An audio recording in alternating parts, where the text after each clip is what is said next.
to American TESOL Presents Free Friday webinars. I'm your hostess or your host, Shelly Sanchez Terrell, and currently I'm in Venezuela, but we're here every Friday.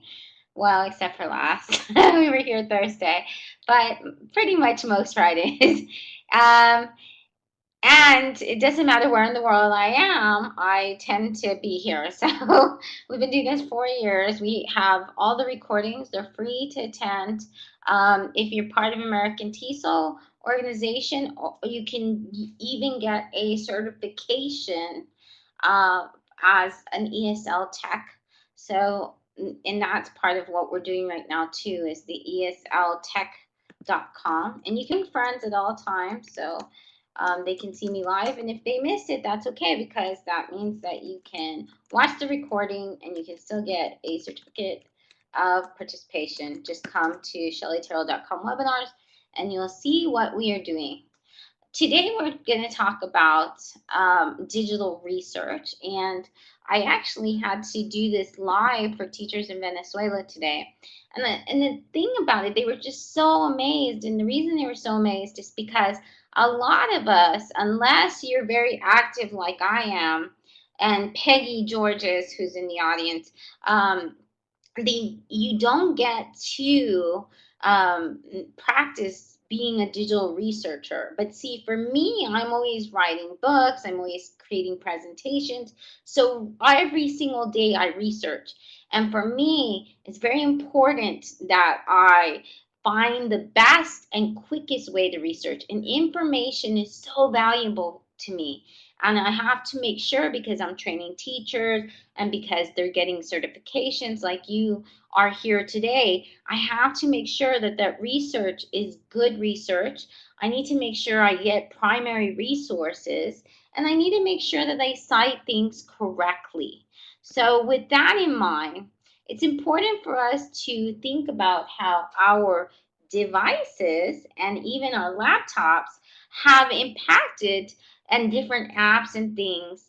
Oh, if you can't hear me, one of the things is you can go to my video and pause it. So you can always go to my webcam, then click pause.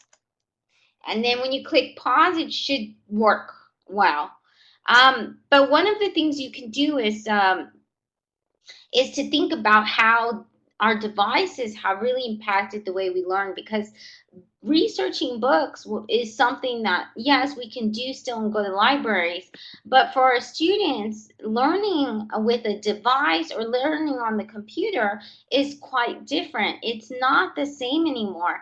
And so there are certain things that we do. For example, if you look at social networks, Facebook, Instagram, and Twitter, what do? You read in streams, okay? So we can take a look at most of the social networks, and every single day we do this. Every day we scan information. Every day we digest little chunks of information, and then what we do is we also can give feedback to it. So not only will someone share, for example, I went to this movie and I really loved this movie. Well, then we respond to it. What did you love about this movie? Was there any bad language? I want to take the kids. Or if somebody might ask, I would like to take a trip. Then we go to TripAdvisor and we look and we scan the different types of reviews, and then we'll give our own review too. So there's a lot of different research that we do every day for different things that we need in life. And I think it's really important that we have our students be able to do research for things in their lives so they'll be better at it. And why do I say this? Well, because we haven't taught students, and I mean teachers worldwide, this is a problem, because students aren't taught to do research. Things like this happen in our culture, and they will continue to happen in the culture because we are not teaching our students what is good research, how to evaluate information, how to collect information from primary resources versus things like Wikipedia. So a Canadian study found that in British medical journals and other American journals as well, that there were thousands of citations of Wikipedia. Now you might say, well, what's the problem with that? The problem is these are doctors and doctors writing papers and thousands, and it says that the trend is that there's going to be more, are putting Wikipedia as the resource. But if you know Wikipedia like I do, because I tried to write a research article on Wikipedia on PLN, so I have a research article. It's not so much that Wikipedia is bad, because there's a lot of information there that actually is good. It's very hard, actually difficult to get onto Wikipedia. They do make sure that your citations are legitimate. But when they do that, what they don't do is they don't check how the way that you wrote it, like a journal is peer reviewed.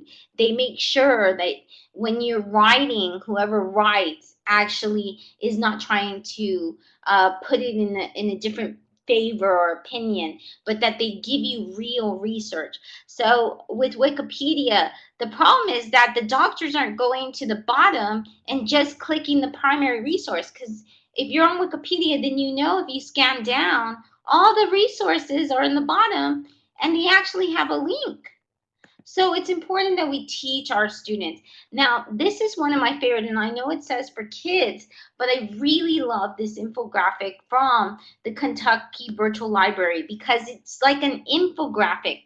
Now, when you actually touch this, this is actually a very, you can touch it and you can click it when you go to this website, but it gives your students the steps.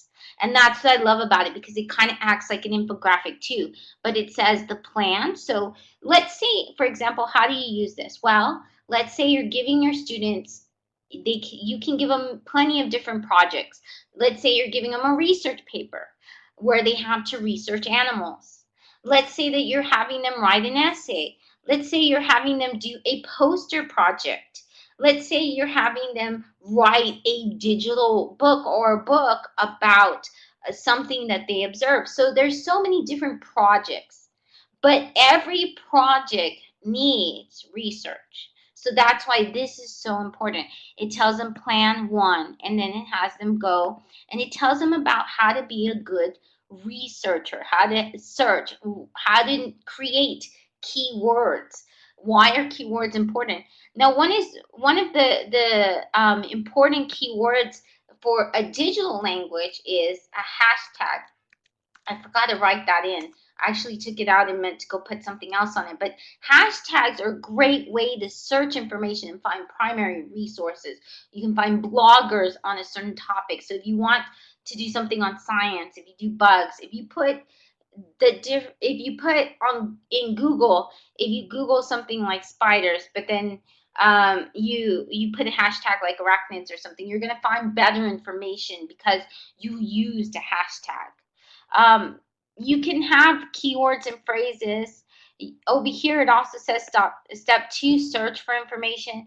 It goes through all of searching the library catalog. It gives encyclopedias, but then it gives the digital ones as well. Search the web. Then it tells you about the process of taking notes while you find information. What is the next step? Will you take notes? And we're going to look at all this throughout the presentation. How to use that information. What are you going to do with it? How are you going to present it? How are you going to make sure that what you're presenting in a valid, ethical way? And what do I mean by ethical? Well, sometimes when for example, governments all over the world, to back up the research, and I found this when I was doing speech and debate. Thank you so much for sharing that, Peggy. That link is so great. I would definitely bookmark it.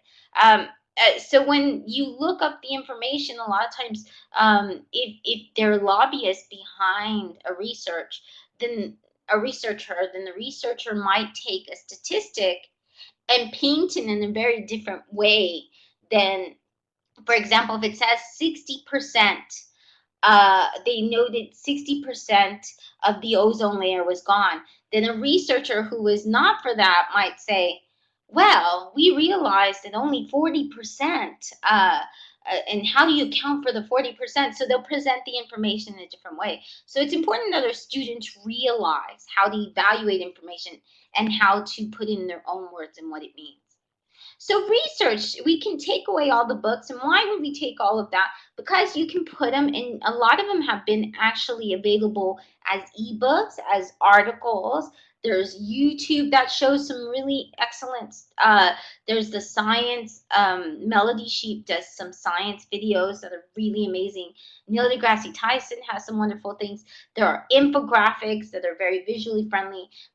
But there are also books, and then they've taken those books from the library and they've actually made them into digital copies. So our students have faster ways to have some research, instead of things that usually took hours. Remember before the internet, what took you hours? I used to spend the night in the library, and for me, I loved it because I love research. I love to write papers. I love writing big papers, and I love citing resources and all that. I know that's weird, but I've loved this since I was a little girl, so I don't know why.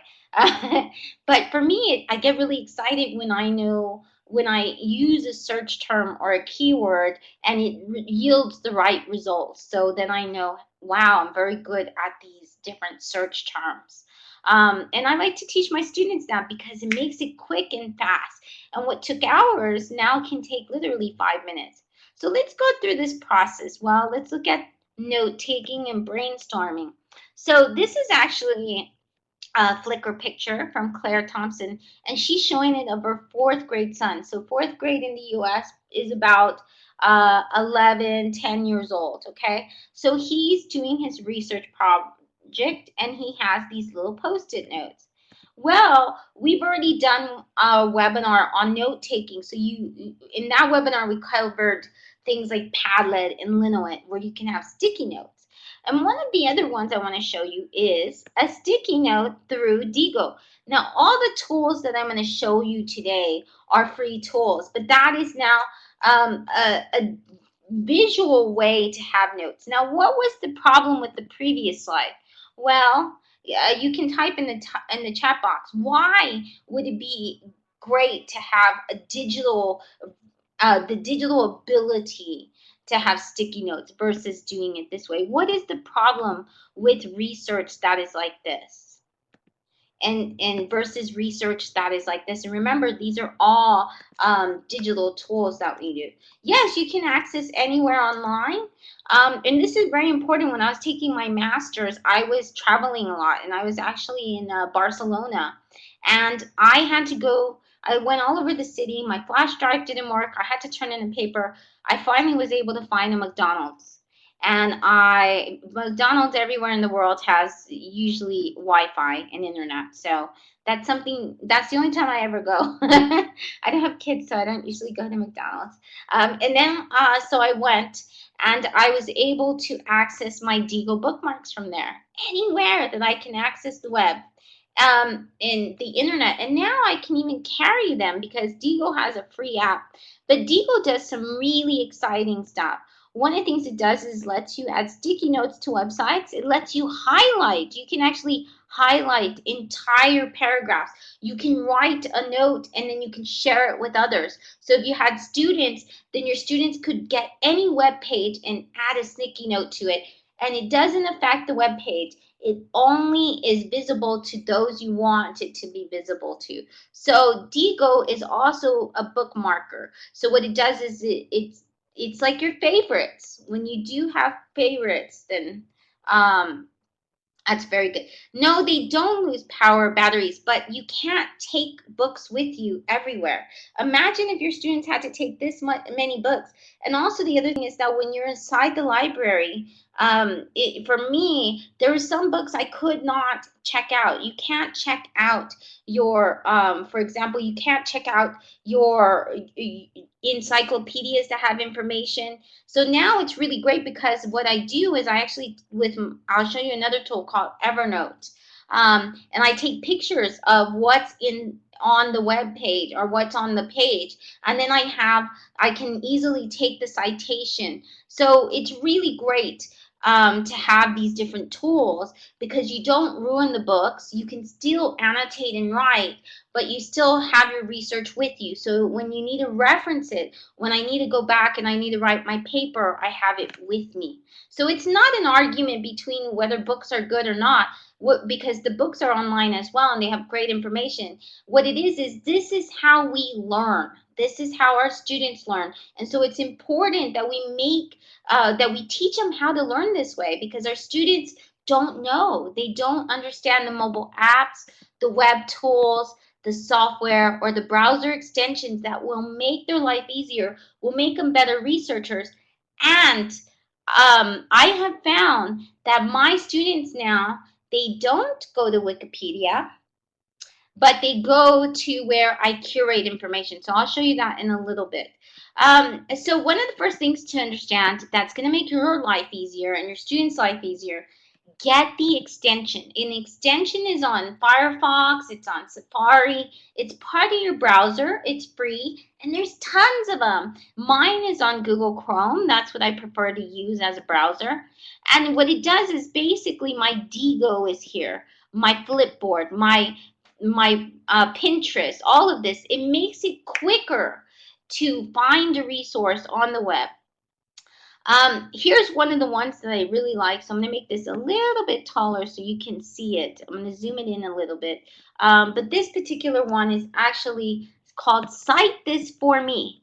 It is an extension here. You can see it. I got it from the web store, and it's free. All of these are free.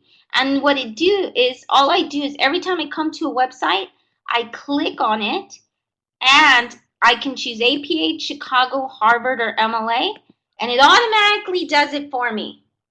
It took less than 30 seconds for this to cite it for me. Now for me, no, Webciter is on. You can find this one is actually called Cite This For Me, and I think it is the best one. But if you can't find Cite This For Me on Firefox or a Safari, which I think it is, Cite This For Me Webciter, exactly. If you can't find it, then you'll find one called EasyBib. EasyBib, I love the free app, and I'm going to show you that in a bit. But Cite This For Me is the best, most accurate citation that I have found for as far as browser extensions go. Now, all this is free, but the reason I like this is because I was teaching teenagers, and they can never get the citation right, or sometimes they don't cite at all. So now it's so fast that they actually will cite the resources, and they'll do it properly. And for me, that's such a great thing to know. So remember, your extension, I'm going to put this a little bit out again. Oh, so your extension is up here. Now there are things, if you don't have an extension, sometimes they'll say you want a bookmarklet. A bookmarklet, or sometimes they have what's called an add-on. An extension is usually much better, okay? But both are free, both do great things. It just depends on what you have for you, okay? Good, that's great, Peggy. So Peggy put the one for Firefox. Now, notice how I got one for Digo? As soon as I click it, then I can annotate it. I can do focused research. I can search in Digo. So I can do a lot of things. I do this with everything. It saves me hours and hours and hours. It's really nice. So you go to your extension store, wherever it is. You can allow it. If it's not working properly, it's because you need to go check your permissions. So sometimes you have to sign up for it. Sometimes you need an account, like my Symbaloo. I need a free account. Cite This For Me, I don't. Sometimes you need to allow permissions. If you wanted, okay, if you don't want them all on your browser like you saw it on my bar, you can disable it. And then it makes it gray. Okay, so that's good to know. You can search for anything. Today, my students, they were looking up, they said, hey, do you have any for phonetics? And so I looked up phonetics, and it had one that took the words of any website and gave you the phonetic code for it. So you can search. There's literally thousands and thousands and thousands of apps. And on the bookmarks at the end of this, you're going to find all of the actual, you'll find a whole list of conats from a good friend of mine, Jake Duncan. He's collected thousands and he's put which ones are good for education, what they do. The other thing that we need to look at, other than extensions and bookmarklets, are collaborative research. Now people take notes together. And here's the wonderful Peggy George. Um, I do a lot of group projects. And the thing about the group projects is it's important that when we are organizing, when we are collaborating and doing things together, and your students, they'll be doing group work, then I think Google Drive is one of the best things that in the world. I love it. I'm a very good big Google enthusiast here. I love it. But you can now, sometimes it lets you have streams, and in the newest ones, they have test versions where you can work in groups together. And this helps us to be able to run things. Katie, that's a very good question. She says, is Google Plus considered an extension? No, it's actually, but it does have add-ons, and that's the tricky part too. So it's a good question, because when you go to new, if you keep scrolling down on new and click on more, you're going to find what are called add-ons. So it names them differently. Now, you have to remember that extensions and add-ons are from different companies. So it's not, for example, Digo. Digo is not Google. But what it does is when you put it together with Google, it makes it even better. So that's what these are basically doing. There are other companies who have great things, and Google has said, hey, we're going to let companies, they can, for a fee or whatever, they can come and they can add to our platform their whatever their special thing they do, and then they can make our platform better for the users. So that's what a lot of companies do. Flickr has that ability too. There's a lot of places that will, a lot of tools out there, or apps or networks that will allow people to use what's called their API. Now that's a little technical. That's more if you're like a programmer or something, or interested in technical stuff. And that's kind of a technicality too. Like, I mean, not a technicality, but knowing the difference between a technical thing. Okay, so Peggy is having one on a specific one called Lucid Press, which is a Google add-on too. Yeah, exactly.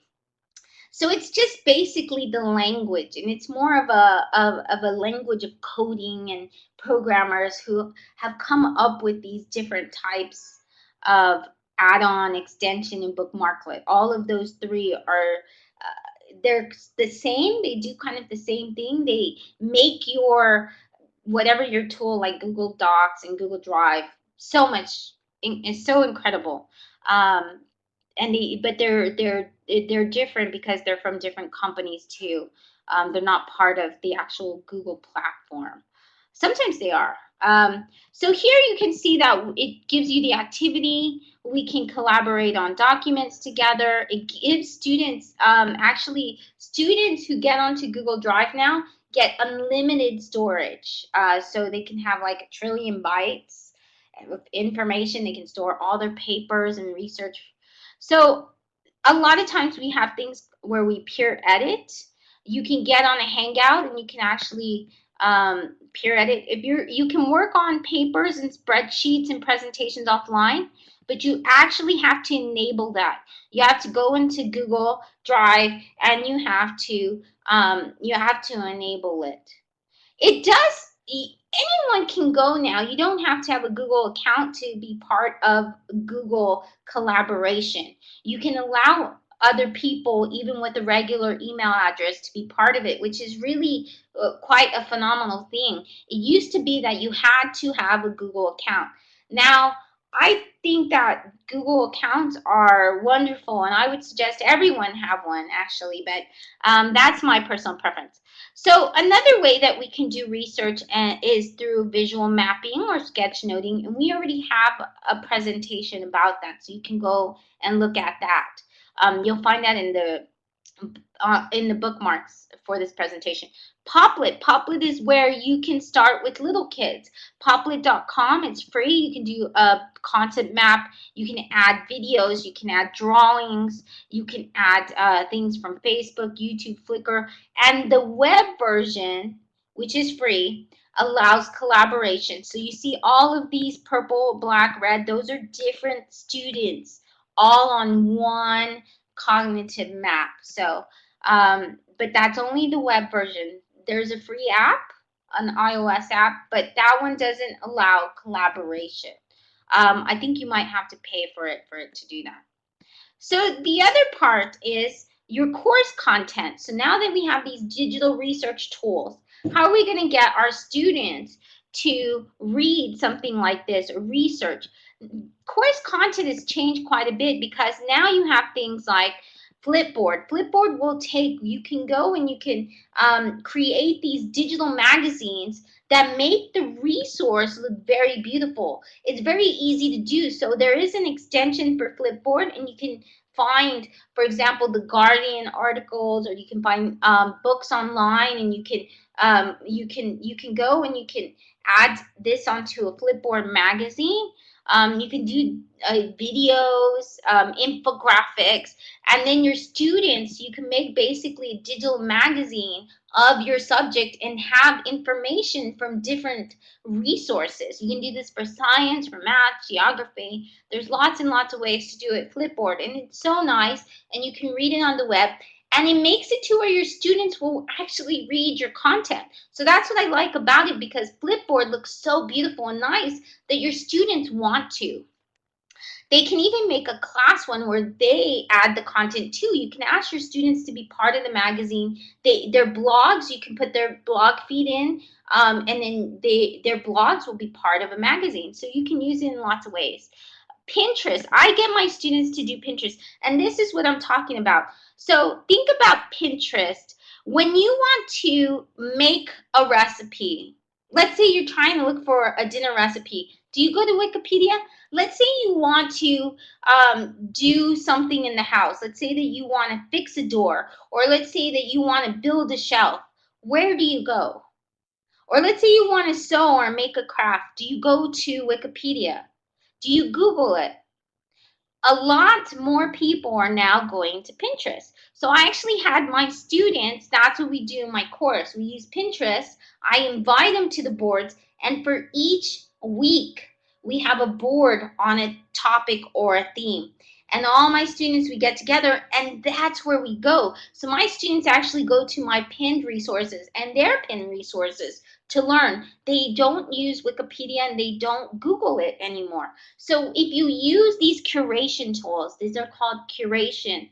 And it's called curation because it's a lot like a library, like a gallery, where you can get beautiful paintings, and then you put your paintings where you want them. Well, you can have your research and you can make them very beautiful. You can put them together and it's visually pleasing and nice. But you can also add comments. You can like other people's resources, and you can take those resources. And for me, I really love it because it makes my students, it encourages them to read, to research, to add to the materials, and it makes it to where it's a two-way or three-way. It's a class way of adding content and contributing to our learning material. And for me, I think that's really powerful way of doing that.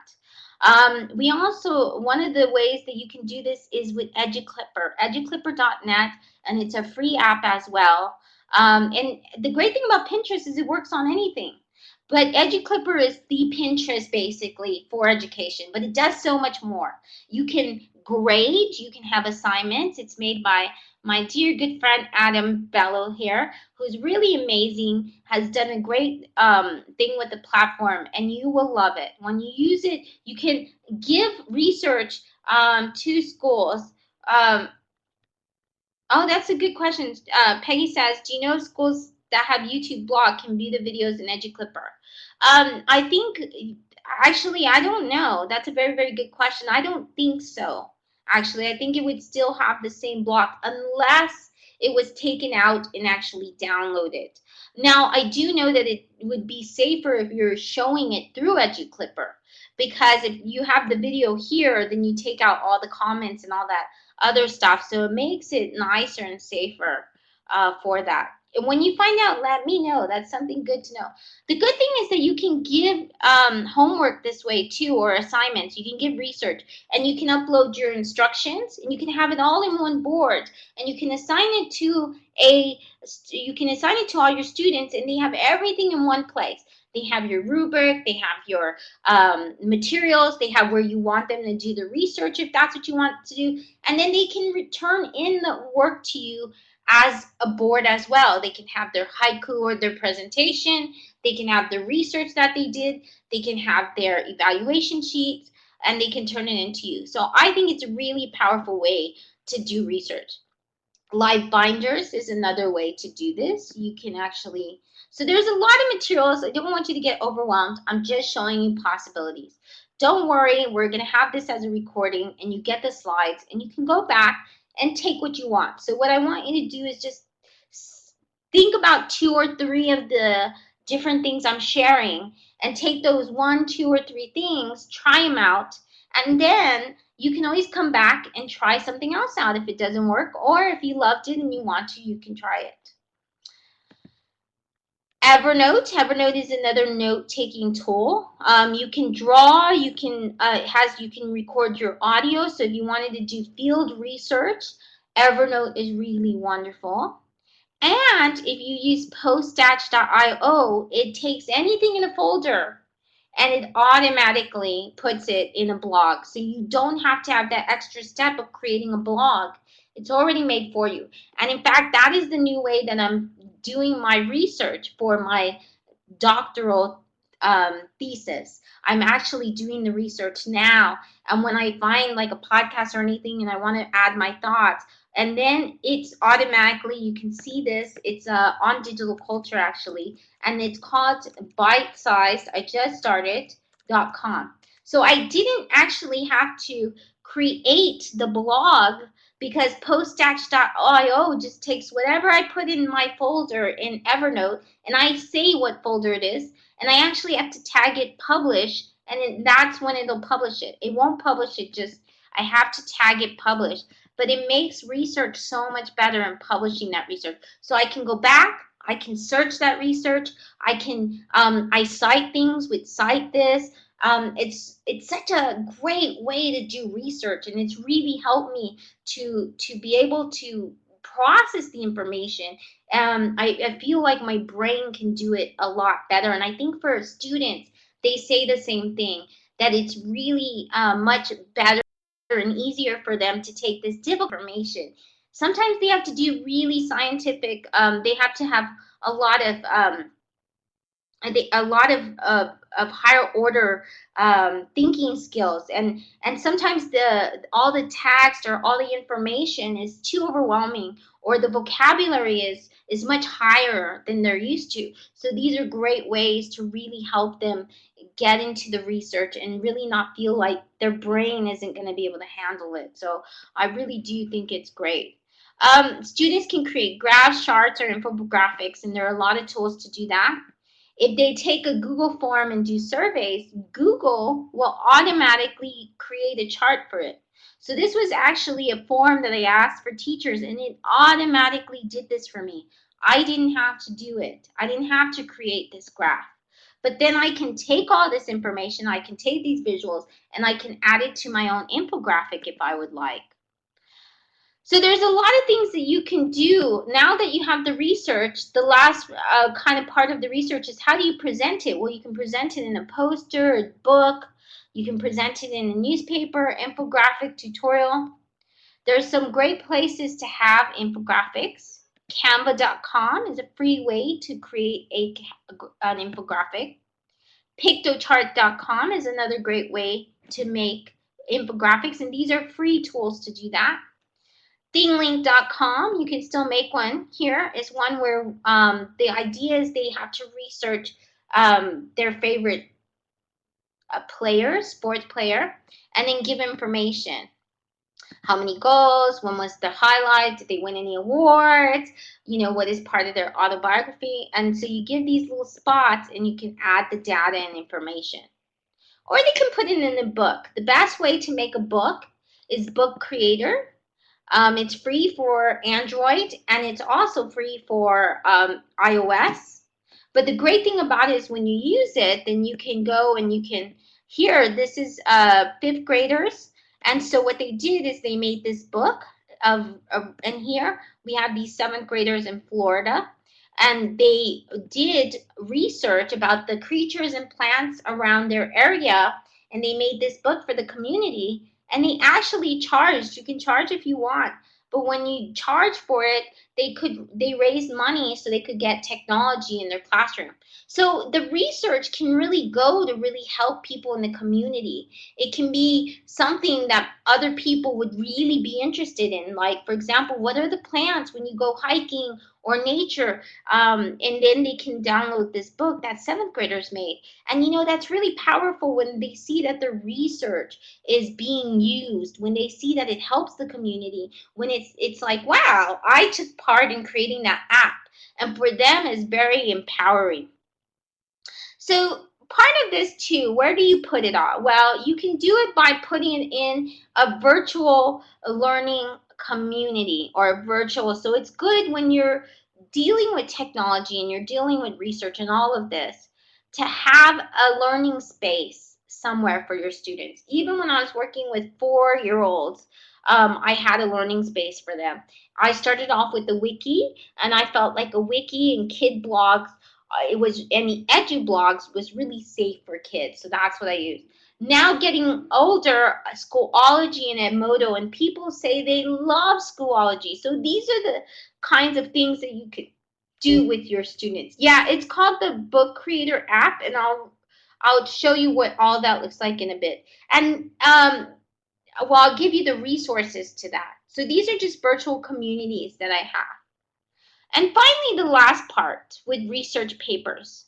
When you use something like Google Drive does some pretty amazing things. One of the things it does is if you go to the top and you go to tools, then you'll click on something called research and it'll pop up on the side and you can actually look for scholarly articles. You can look for in Google Scholar books. It'll come up with the theories and stuff of books that have been scanned online that are free to use for the public. It'll give you the MLA Chicago citation.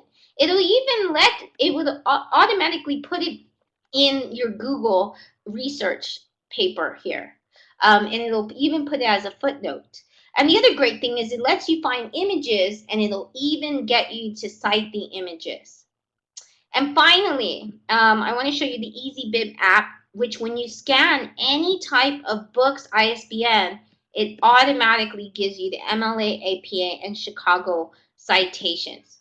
So all of this you can find when you go to my Pearl Tree. So I know it's a lot of information, but I wanted to make sure that you had this information so you could always go back and you could always use what you needed to use.